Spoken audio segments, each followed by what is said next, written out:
Après tous les examens passés, on m'a annoncé que j'avais une fracture au niveau d'un os du crâne. Et donc, j'ai été hospitalisée quelques temps. Donc, pendant 3 mois avec un corset. Et en fait, c'est surtout que je pouvais plus marcher. Tout s'est fait vraiment progressivement. Au début, je pouvais plus marcher. J'ai commencé à avoir des idées noires qui se sont installées, à me dire... En fait, le symptôme de mon stress post-traumatique et de ma dépression était tellement fort au quotidien que vraiment plus qu'un goût de vivre. Et pour la première fois de ma vie, plus du tout d'espoir de me dire s'arranger. Bonjour à tous et bienvenue dans un tout nouvel épisode Upcast. Aujourd'hui, je reçois Florence qui a eu en mai 2024 un accident qui a failli briser sa vie. Aujourd'hui, elle va nous raconter son incroyable force et son chemin vers la guérison. Merci Florence de venir. Rien. Est-ce que tu peux nous raconter ce qui s'est passé en mai 2024 ? Du coup, donc c'était le 8 mai 2024. En fait, je faisais de l'équitation. J'ai toujours fait de l'équitation et donc j'ai fait une chute de cheval ce jour-là. Du coup, c'était en saut d'obstacle. Donc un parcours d'entraînement vraiment avec le club. Mais en fait, le cheval s'est mal réceptionné au dernier obstacle. Et donc j'ai basculé vers l'avant. Je me suis accrochée à son encolure justement pour pas tomber. Et sauf qu'à un moment, j'ai fini par tomber. Et en fait, je me suis prise les barrières de la carrière à la nuque. Et donc en fait, là, voilà, on a appelé les pompiers, l'urgence, etc. Et donc, après tous les examens passés, on m'a annoncé que j'avais une fracture au niveau d'un os du crâne. Et donc, j'ai été hospitalisée quelques temps. Et après ça, j'ai été immobilisée avec un corset pendant 3 mois. On mettra la vidéo. T'as une vidéo, non ? Ouais. Donc, pendant 3 mois avec un corset. Et en fait, c'est surtout que je pouvais plus marcher. Tout s'est fait vraiment progressivement. Au début, je pouvais plus marcher. Petit à petit, j'ai réussi à remarcher, mais genre 5 minutes.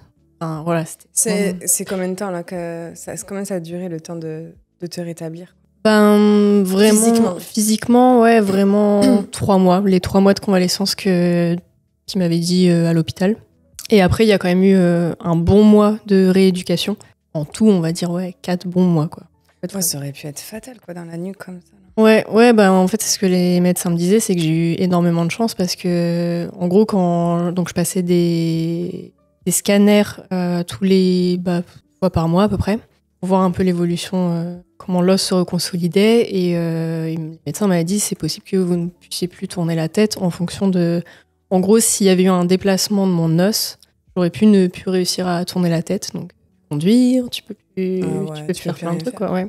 Donc non, j'ai eu énormément de chance et je sais que j'ai été hyper rigoureuse aussi sur ma convalescence, comme il m'avait écouté tout ce qu'on te dit de faire. Ouais, vraiment là-dessus. Ouais, parce que je me suis dit c'est trop important. C'est sûr, c'est 3 mois où c'est long. C'est très très long. Ça te paraît interminable, mais je savais que c'était 3 mois hyper décisifs sur le reste de ma vie, quoi. Donc plus le fait que je pense que vraiment j'ai eu beaucoup de chance que ce soit pas plus grave que ça. Et c'était quoi les premiers signes tu t'es dit que c'était dur mentalement? Parce que physiquement, c'était compliqué. Ouais. Mais les premiers signes... Justement, c'est ça qui était un peu pas étrange, mais en fait, j'étais tellement dans l'optique de vraiment guérir que mentalement, tout le long de ma convalescence, ça allait.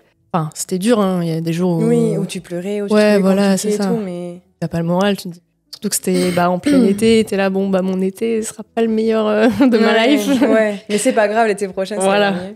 J'essaye toujours de relativiser, en fait. Et ouais, non, vraiment, toute la période de ma convalescence, on va dire que j'avais le moral, je gardais un peu cette force. Et pareil pour ma rééducation.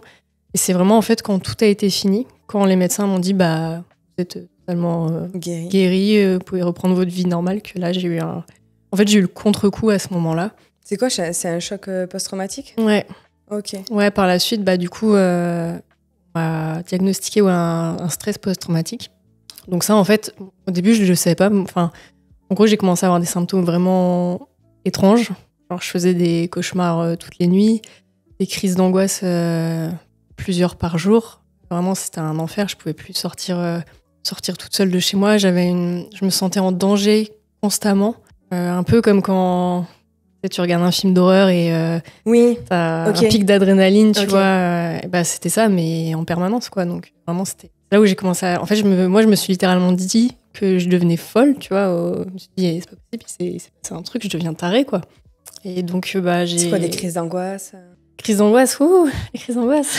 Non, mais je connais, en fait. Tu peux me parler... Ah ouais, ok, bon. Ah oui. C'était vraiment un stade où, en fait, ça me bouffait mon quotidien et je suis sortie.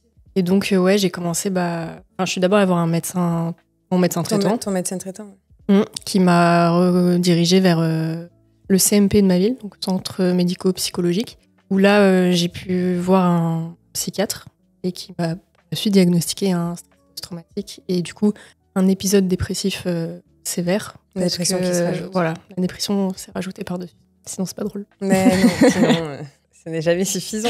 Et qu'est-ce qui a été le plus difficile pour toi à cette période-là? Toi, est-ce que tu arrivais à analyser ce qui t'arrivait? Non, enfin, au début, j'ai eu beaucoup de mal à comprendre ce qui se passait. Ouais. Tu sais, tu contrôles plus ton corps, tu contrôles plus rien, en fait. Et je comprenais rien à ce qui m'arrivait. Le plus dur, je pense que c'est vraiment ce sentiment de te sentir de perte de contrôle total ou t'as plus le contrôle paralysé. sur toi. Ouais, voilà, t'as plus le contrôle sur toi, sur ce que tu ressens, sur... Genre ton corps est un véhicule et, ouais, c'est ça. Et tu te laisses porter tout. Exactement, ouais. C'est vraiment... Du coup, en fait, c'est... La dépression et le stress post-traumatique prenaient tellement de place que j'arrivais plus à être lucide, on va dire, sur ma vie. Ça prend beaucoup d'énergie. Ouais, voilà. Faut ça le dire, prend les crises d'angoisse, ça prend trop d'énergie. On est fatigué, mais c'est vraiment de la fatigue mentale et ça te fatigue vraiment comme si tu venais de faire un sprint. Exactement, ouais. Physiquement, ça te bouffe aussi, quoi. Donc je crois que c'était vraiment ça. Et ce sentiment de me dire, mais est-ce que je vais réussir à guérir de ça? Parce que ça fait flipper. Enfin, personnellement, j'avais jamais vécu un état psychologique aussi bancal. Ouais, bancal et ça c'est vite arrivé finalement après, ça. quoi. C'est ça. Et du coup, ça fait peur parce que tu te dis, mais est-ce que je vais m'en sortir de ça? Parce que quand c'est physique, comment dire... Tu sais que ça va se terminer à un moment donné. Ouais, c'est ça, où on arrive plus, je trouve, pas à poser un diagnostic, mais un os, quand... Bon, mais il est cassé. Voilà, c'est ça. Ouais, bien sûr. Que quand c'est ta santé mentale, tu sais pas, le mental, c'est le pire. C'est ça. Est-ce que comment ton entourage, ils ont réagi vis-à-vis de ce qui t'est arrivé? Est-ce que tu t'es sentie soutenue ou incomprise aussi? Parce que je pense qu'il y a peut-être beaucoup d'incompréhension quand on est dans des phases comme ça, si tu l'as pas vécu. Là, il y a des gens qui vont te regarder qui l'ont peut-être pas vécu, mais beaucoup aussi, je pense. Et ils vont se reconnaître là-dedans parce qu'on est beaucoup incompris par le... Mais fais un effort. Ouais. Tu vois, c'est ce genre de phrase. Oh, moi, je peux plus les entendre. Ouais. Mais prends sur toi. Non, mais sérieusement, Florence, prends sur toi. Ouais, non. Non, mais c'est vrai. L'enfer. Ouais, il y a eu un peu des deux. Surtout que à ce moment-là, on était avec le copain de l'époque. Et ça a été particulièrement difficile aussi pour lui de traverser ça. Donc, il comprenait pas. Ouais, non, je pense pas. Je pense pas qu'il comprenait. Et après, voilà, je sais que ça a été difficile pour lui aussi et qu'il m'a énormément soutenue pendant ma convalescence. Enfin, c'est ok, tu vois, là, aujourd'hui, on en est, mais je pense que il y avait cette part d'incompréhension et qui a fait qu'il s'est éloigné. Les amis, ça a été un peu pareil. Après, j'avais aussi beaucoup de mal à exprimer ce que je ressentais, ce qui n'était pas. C'est dur de mettre des mots sur ce que tu vivais à ce moment-là aussi.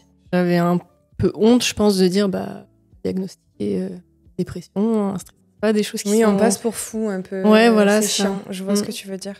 Donc j'avais du mal à le dire et en même temps, les fois où j'ai essayé d'évoquer le sujet, les amis en tout cas sont un peu fermés. Enfin, ils savaient pas trop comment réagir. Ils avaient pas les clés. Ouais. Et en même temps, pas leur en vouloir d'un côté parce que je pense que pour comprendre ce que ça fait, malheureusement, faut le vivre. Exactement.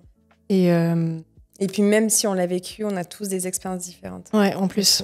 Donc c'est... Aucune dépression n'est similaire. Chacun vraiment la vie à sa manière. Donc ouais, non, à ce niveau-là, ça a été un peu compliqué. Et heureusement, j'ai eu mes parents qui m'ont énormément soutenue sans forcément comprendre ce qui m'arrivait, mais qui ont été très, très présents. Du coup, je suis retournée vivre chez eux. Moi, je pouvais plus rester toute seule chez moi et tout.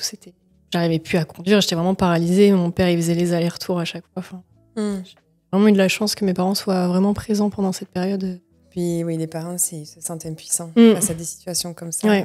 Ils comprenaient pas, je pense qu'ils comprenaient pas pour autant ce qui m'arrivait, mais ils étaient là. Mais ils étaient là. Et tu m'as parlé aussi de moments sombres. Tu as pensé au suicide. Ouais. Si tu veux en parler, si tu es d'accord, on peut en parler. Si, en gros, c'était avant que vois les psychiatres et ma psychologue, parce que j'ai eu une psychologue par la suite. Ça s'est pas fait... t'es sortie de ta rééducation. Ouais. Et t'as eu un temps là où t'as pas été suivie, c'est ça? Ouais, c'est ça. Resté, ouais. Bah, en fait, heureusement, les démarches sont un peu longues. Ouais. Peu de délai. C'est vrai. Et encore, je trouve que j'ai eu de la chance parce que c'était que un mois. Ah et oui. Des fois, ça peut mais être c'est des très mois long et quand des t'es mois. pas bien. Ah ouais. Ouais, mais voilà, en fait. T'as envie d'être aidée maintenant, quoi. C'est S'il ça. vous plaît, aidez-moi. Ça, c'est pas normal détresse. d'avoir autant de délais. Enfin, c'est pas normal, c'est pas contre eux, ils ont du travail, mais... Alors, malheureusement, il y a beaucoup de gens qui vont mal. Il y a des tentatives trop tôt et qui marchent. C'est horrible. Mais c'est vrai que quand t'es dans cet état-là de... Donc ouais, comme tu disais, bah voilà, j'ai commencé à avoir des idées noires qui se sont installées, à me dire... En fait, le symptôme de mon stress post-traumatique et de ma dépression était tellement fort au quotidien que vraiment plus aucun goût de vivre et pour la première fois de ma vie, plus du tout d'espoir de me dire s'arranger. Du coup, ouais, voilà, les idées noires ont commencé à s'installer et c'est là où j'ai fait les démarches parce que... D'accord, tu t'es pas laissé embarquer dans une idée. Si. C'était... Limite. Ouais, je pensais, j'avais une lettre des proches et tout. Non, j'avais quand même réfléchi. Ah oui, quand même. Ça te pesait quand même. Ah oui, c'était à ce point. Ouais, vraiment. C'est juste que je savais pas comment... Trigger warning, c'est un peu horrible de dire ça comme ça, mais comment être sûr de réussir. Ouais, je comprends ce que tu veux dire. Non, mais c'est vrai. Je vois très bien ce que tu veux dire. Mais ouais, j'avais bien réfléchi à ça, ouais. C'est là où je me suis dit que c'était trop loin et que j'ai commencé à en parler à mes parents. Enfin, pas mes parents, à mon frère. À mon frère, j'ai commencé à lui dire que je sentais vraiment... Ça allait vraiment pas, quoi. Et c'est mon frère qui en a parlé à mes parents. Sagesse, c'est plus profond. Ça passe pas, quoi. C'est là où après, en discutant avec mes parents, mon frère mis un électrochoc, il fallait que je voie quelqu'un pour me faire aider parce que seule, j'y arrivais plus. Bien sûr. Et donc c'est là où on a fait des démarches pour... Psychiatre. Ouais, voilà. Je sais plus ce que c'est la différence. Ah oui, psychiatre, on peut te mettre des médicaments. Et psychologue, ils peuvent pas. C'est ça. T'avais un traitement? Ouais, du coup, la psychiatre m'a en parallèle prescrit un traitement d'antidépresseurs, d'anxiolytiques et somnifères. Bam. Waouh. Ouais, non, c'était Tu sais, alors franchement, bon, ça c'est entre nous, entre nous tous, mais comment tu... Enfin, c'est dur de s'en sortir de ça. Moi, j'en ai eu. Et moi, j'ai eu tous les effets, quoi. Fallait pas que j'arrête mes cachets d'un coup, mais tu dois les ralentir, enfin, les réduire. Tu sais, transpirer énormément. Tu manques de... Ouais, t'es en manque. T'es en manque de ton... C'était peut-être possible... qui te donne presque la nausée et tout. Enfin, comme un sevrage, vraiment. Un sevrage. C'est un sevrage, c'est vrai. Mais ouais, au début, j'étais très réticente à l'idée de prendre des médicaments parce que il y avait aussi ce côté dépendance qui me faisait peur. Dire, si je commence... ouais, non, mais c'est ça, genre... si je commence, comment je vais faire pour arrêter c'est pas une pilule magique que tu prends et hop, tu claques des doigts et tout va mieux. Non, c'est vraiment compliqué que ça. Donc, après, les anxiolytiques, c'était différent dans le sens où ils agissaient vraiment instantanément, on va dire, pour m'aider à vivre, on va dire, avec mes crises d'angoisse. Et donc, les somnifères, parce que je dormais pas les nuits, toutes les nuits, je faisais des cauchemars. J'avais aussi des... De ton accident? Ouais. Ok. C'était pas forcément des souvenirs précis, mais c'était des flashs. J'étais tout le temps réveillée avec des bouffées de chaleur, le cœur qui... Enfin, voilà, quand t'arrives pas non plus à te reposer... un cercle vicieux, quoi. Et c'est quoi qui t'a empêché de sombrer complètement? Ça a été quoi le moment de lucidité? Je sais pas si je peux dire ça comme ça. Ma famille, je pense. Que tu voulais pas leur faire vivre. Ouais. Ça. Mes parents, je me suis dit, c'est horrible d'infliger ça à ses parents. C'est vraiment ça qui a fait que je me suis dit, il faut que je m'accroche, quoi. Ouais. Comment ça s'est passé tes premières séances? Chez donc psychiatre et psychologue. Ouais. C'était... forcément, c'est dur au début d'expliquer pourquoi t'es là. Parce qu'en plus, on me demande... tu sais pas. Ouais. Ouais, c'est ça. Ça vous amène, c'est le bordel. Qu'est-ce que tu veux que je te dise? Là, écoute, c'est toujours quelque chose. Quoi. Ouais, c'est ça. Donc forcément, les premières séances, c'est toujours compliqué. Et puis, t'as l'impression... Enfin, au début, tu vois pas les effets. Après, psychiatre, c'est différent dans le sens où c'était... pour mon traitement, principalement, même si j'ai eu de la chance, je suis vraiment tombée sur une psychiatre très ouverte et qui m'incite pas à prendre des médocs pour prendre des médocs, quoi. Vraiment... Elle suivait énormément ça. Ouais.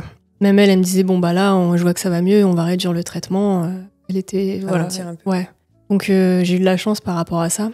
Et en parallèle, du coup, ma psychologue, c'était complètement différent parce que c'était en vue de faire de l'EMDR. Je sais pas si ça te parle. Oui, je connais. Ces techniques, l'EMDR, je vous mettrai les amis ce que c'est là en dessous de la vidéo. Ouais, en gros avec des mouvements oculaires. C'est ça. Avec un stylo, là, moi, il me faisait comme ça. Ouais, ça peut être un stylo. Moi, il faisait avec ses doigts. Oui, aussi, ou avec un stylo. Ouais. J'ai eu avec quelqu'un qui faisait de l'hypnose. Ok. C'est ça. Et donc, ouais, c'est en fait avec des mouvements oculaires c'est une technique de thérapie pour justement quand tu vis un choc psychologique pour le réduire, pas l'effacer, mais le réduire dans un premier temps, je crois. Ouais. Si tu as une image de ce que tu as vécu qui t'a traumatisé, c'est ça. Tu mets l'image en tête et... C'est ça. En gros, il y a une histoire En gros, quand tu vis un choc psychologique, tes souvenirs restent bloqués dans une partie de ton cerveau. C'est ce qu'elle m'expliquait. Hein. Ouais. Je le dirais avec mes mots parce que je suis pas psy. Oui, on n'est pas psychologue, nous. Mais en gros, tes souvenirs restent bloqués dans une partie du cerveau qui font que tu revis le truc en mode drame, quoi. Enfin, en mode vraiment, c'est source d'anxiété, un trauma, quoi. Bien sûr. Et donc, le MDR, à partir des mouvements oculaires et du fait de parler du trauma que tu as vécu, ça va permettre de ranger ces souvenirs dans la bonne case du cerveau et donc que ce soit plus qu'un souvenir classique. On va dire. Voilà, pas traumatisant. Ouais, ça sera pas non plus ton meilleur souvenir, hein, mais ça sera plus au point de te ranger toi, ta vie. Oui, je vois très bien ce que tu veux dire. On mettra des petits. Ouais. Des sources plus professionnelles que les nôtres. Nous, c'est du vécu. C'est ça, c'est du vécu. Donc, comment ça s'est passé avec ma psychologue pareil, hein, au début, c'est pas trop par recommencer. Mais après, encore une fois, je pense que j'ai eu de la chance et je suis tombée sur une bonne psychologue également parce que elle m'a tout de suite mis à l'aise et aussi, c'est des professionnels qui sont habitués à gérer ce genre de choses. Et pour ma part, en tout cas, ça m'a énormément aidée et ça s'est bien passé, quoi, au global. Ouais. Ça a pris combien de temps pour toi, cette guérison? Est-ce que tu y as encore? Ouais.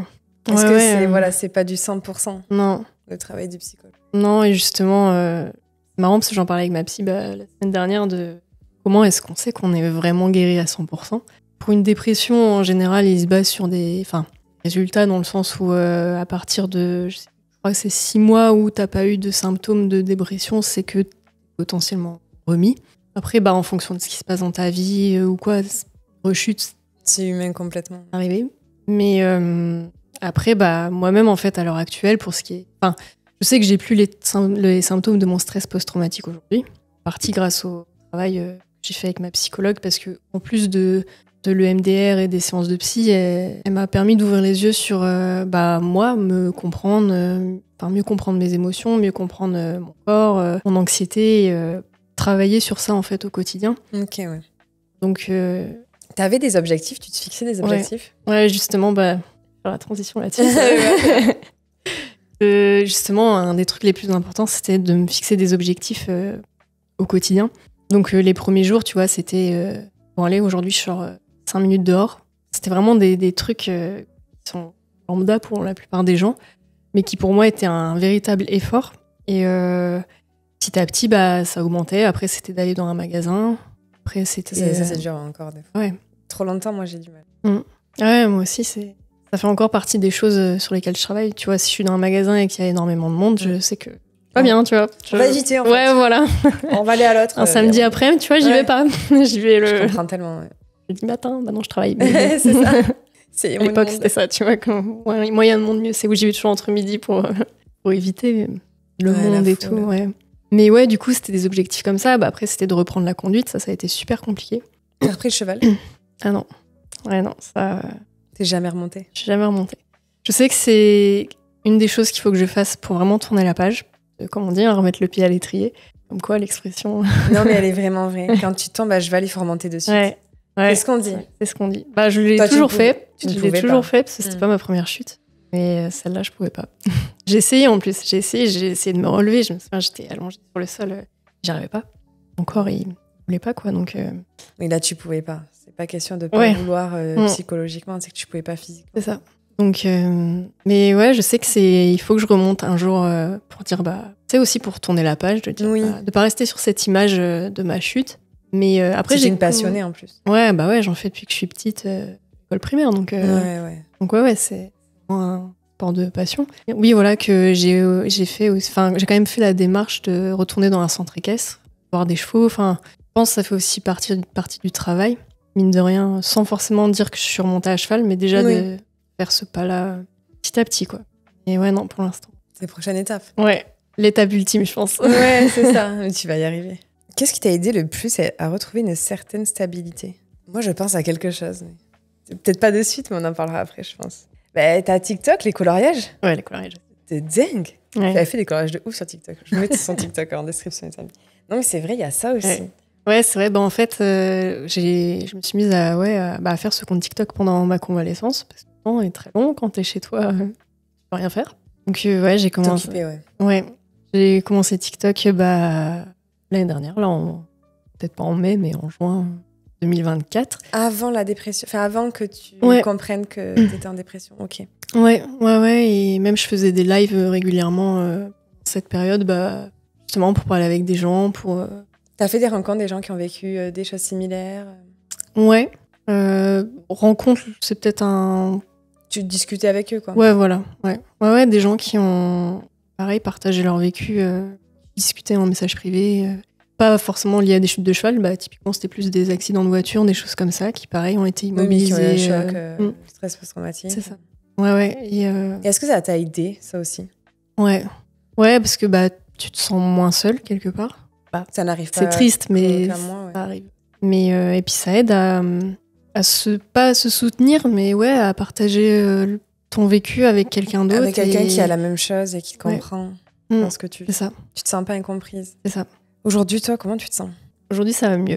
Vraiment, ça va mieux, en partie avec tout ce travail que j'ai fait. Donc, parce que du coup, j'ai commencé à voir surtout ma psychologue, parce que ma psychiatre, comme je disais tout à l'heure, c'était par rapport à mon traitement. Mais ouais, ma psychologue, j'ai commencé en janvier. Alors, on est en juillet. Ça m'a fait vraiment du bien. Aussi, par rapport aux objectifs. Je me suis fixée et mine de rien, d'avoir repris le travail aussi, ça m'a aidée. J'ai repris le travail à mi-temps. Pour commencer, ouais, plus doucement. Et c'est ça aussi qui m'a aidée, mine de rien, de reprendre un rythme de vie, je vais pas dire normal, mais... classique. Ouais. Et parce que la période où j'étais vraiment en dépression, où ça allait pas du tout, là j'étais en arrêt, quoi, parce que j'étais plus du tout dans la capacité d'aller travailler. Mais au fur et à mesure où ça commençait à aller mieux, ça faisait partie des objectifs, on va dire, que je m'étais fixée pour me mettre un coup de pied au cul, quoi. Ouais, bien sûr. Et puis en parallèle, c'était moi des objectifs dans ma vie perso. Voilà, comme je disais tout à l'heure, au début c'était de sortir de chez moi. Maintenant, tu vois, après c'est devenu faire des randonnées toute seule. C'est chouette. Ouais, il y a pas si longtemps, j'ai pris l'avion et je suis partie en week-end à Porto. Oui, j'ai vu. Donc c'est ouf pour moi de me dire que j'en suis arrivée là, alors qu'il y a quelques mois de ça, je pouvais plus sortir de chez moi. Ah ouais, vraiment impensable. Tu m'aurais dit dans 6 mois, tu prendras l'avion, tu iras en randonnée toute seule, j'y aurais pas cru. Donc je suis contente vraiment d'avoir fait ce travail-là, de m'être battue. Et après, non, j'espère toujours ne pas rechuter. C'est toujours la chose qui me fait très peur. C'est ça. D'avoir une rechute. Parce qu'elles arrivent n'importe quand, les rechutes. C'est le truc qui me fait le plus peur. Ouais. Mais bon. Après, tu sauras comment les traiter, entre guillemets. Ouais. Tu as les clés. Ouais, c'est exactement ça. Ce que me disait ma psy. Pire, si vous sentez qu'une rechute arrive, maintenant, vous avez les clés. C'est ça. Le contexte sera différent. Bien sûr, toujours. Quand je l'ai vraiment subi et que j'étais complètement désemparée de ce qui m'arrivait, à aujourd'hui où déjà passé par là. Et c'est quoi qu'est-ce que tu es fier d'avoir accompli durant cette période? Donc t'es le plus fier, la première chose à laquelle tu penses? Attention, qui peut être classique, quoi. Tu vois, même quelque chose de simple. Je pense que c'est tout le global de m'être accrochée. De ne pas avoir franchi le cap. Cette période où j'avais mes idées noires et de vraiment m'être accrochée, d'avoir gardé espoir, de me dire un infime espoir. Mais il était là. Et je pense que c'est vraiment ça au global. Pas un truc en particulier, c'est vraiment ça, de résister. Oui, bien sûr. Et si tu pouvais dire quelque chose à la personne que tu étais à ce moment-là, c'est des bonnes questions. Je bien préparé. Déjà ce que tu réponds, mais accroche-toi. Ouais, mais justement, c'est le truc qui me vient en premier, accroche-toi. Quand tu vis la dépression, quand tu vis, quand t'es dedans et qu'on te dit accroche-toi, Sur le moment, tu crois pas. Enfin, oui, tu crois pas et tu le visualises même pas. C'est ça. C'est compliqué de dire ça à quelqu'un. Enfin, pour l'avoir vécu, c'est pareil. Tu vois, on me disait, allez, accroche-toi, ça va aller. Bah, c'est pas facile non plus pour l'entourage de voir quelqu'un être en dépression. Attention, dans les deux cas, c'est compliqué. Ouais. Parce que toi, tu sais même pas ce qui t'arrive. Tu le subis tous les jours, c'est un enfer. Mais eux, ils sont spectateurs de ce qui t'arrive et ils ont pas de clé. Ils sont impuissants face à la situation.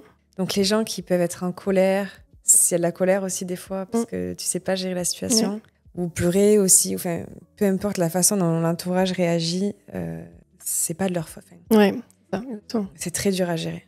C'est très compliqué. Pour les proches, c'est vraiment compliqué. Nous c'est compliqué, faut le dire. Pour une personne en dépression, c'est compliqué, mais pour l'entourage, ça l'est d'autant plus. Ouais, parce que t'es impuissant face à la situation, t'as envie d'aider, mais tu peux rien faire. En fait, la seule personne qui peut, c'est toi-même. Non, mais c'est ça qui est fou. Ouais. Et du coup, qu'est-ce que tu pourrais dire à quelqu'un aujourd'hui qui vit quelque chose de similaire que tu as vécu? Qu'est-ce que tu pourrais lui dire aujourd'hui, là, justement, une phrase que tu pouvais pas dire toi, parce que, accroche-toi, oui, accroche-toi, merci. Autre chose, mais quelque chose que toi, t'aurais aimé qu'on te dise. Je sais que ma psychiatre, des fois, elle me disait, je sais plus comment elle le formule exactement, mais ça va passer. Enfin, c'est temporaire. Parce que sur le moment, t'es tellement mal que t'as l'impression que c'est ta vie entière. C'était comme ça. Je vois pas comment entrer dans l'ordre. Et ouais, non, vraiment, même si sur le moment, t'as l'impression que c'est interminable, j'ai espoir que ça finisse toujours par passer. Après, c'est comme tout dans la vie, oui. C'est le temps. Le temps. Et le temps, c'est la clé de tout aussi. Parce qu'il fait son travail, ça prend du temps. C'est long des fois, mais... Pareil, c'est le genre de truc, c'est comme quand tu vis une rupture, on dit, ça t'es mieux avec le temps, t'es là. Ouais, mais c'est tellement vrai. Mais c'est vrai. Malheureusement, c'est une vérité. Ouais. C'est qu'il n'y a que le temps qui peut te guérir. Enfin, le travail qu'on fait sur soi et tout, peu importe les circonstances. Il n'y a que le temps qui va faire que... Ouais. Ça, c'est vraiment la phrase bateau, on l'a souvent dit aussi. Mais c'est une vérité. Le temps. Désolé, je sais pas si c'était le meilleur conseil, mais... C'est ton conseil. Mais écoute, merci. Eh ben, merci à toi. D'avoir partagé ton histoire. Merci à vous, les amis, de nous avoir écoutés et regardés. Vous voulez venir témoigner aussi sur la chaîne si vous avez une histoire à raconter, peu importe votre histoire. On a tous une histoire à raconter. Donc n'hésitez pas, je vous laisse mon mail dans la description. Nous, on se retrouve dimanche prochain pour un tout nouvel épisode de podcast. Ciao.